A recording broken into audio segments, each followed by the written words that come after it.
গাছ থেকে নেমে ছুটল কাঠু, চোখে ভয়ের ছায়া। অজানা এক ফেয়ারি বাগান, ঝলমলে তার মায়া।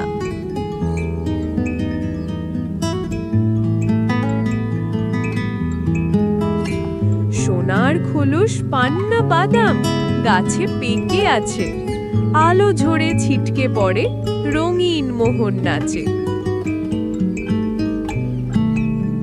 কৌতূহলে বাদাম ধরে, আলো ছড়ায় দূরে, শত্রু ছায়ায় লুকিয়েছিল, আসছে তেড়ে ফুড়ে। আপনি আছেন জঙ্গল টিভিতে। সাবস্ক্রাইব করতে ভুলবেন না, আর বেল আইকনও চাপুন। সজারু লোভী এসে বলে, এসব বাদাম দাও, এখনই যদি না মানো তো কাঁটার গুঁতো খাও। কাঠু কাঁপে, ভাবে মনে, পালাবে কোন পথে। সজারু তখন কাঁটা ছুঁড়ে বিদ্ধ হয় গোপনে।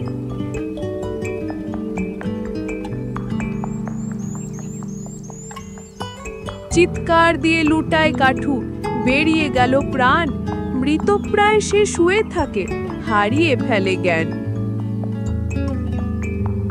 হঠাৎ জাদুর বাদামগুলো সাধারণে ফেরে, মায়ার খেলা থেমে যায়, আলো নিভে ঝরে। সজারু দেখে ভীত হয়ে ভাবে ভুলের দায়, চোখের জল গড়িয়ে পড়ে ক্ষমা প্রার্থনায়। হাত তুলে কয়, আল্লাহ বাঁচাও, ছোট্ট এ স্কুইরেল ভুল করেছে, মুক্ত করো, নয়তো যাব হেল। কাঁটা টেনে সেবা করে, দোয়া করে আরো, লোভে পড়ে ভুল করেছি, শ্বাস নিতে কি পারো। দীর্ঘক্ষণে কাঠুর শ্বাস ফিরে আসে ধীরে, চোখ মেলে দেখে সজারুকে, অশ্রু ভাসে নীরে।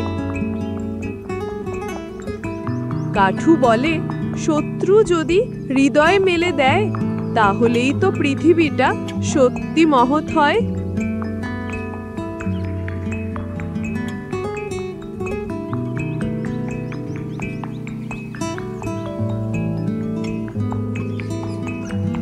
হাসি মুখে দুই প্রাণী তাই মিলল পরক্ষণে, জ্ঞান আর মিতব্যয়ী শেখা গল্পের এই গানে।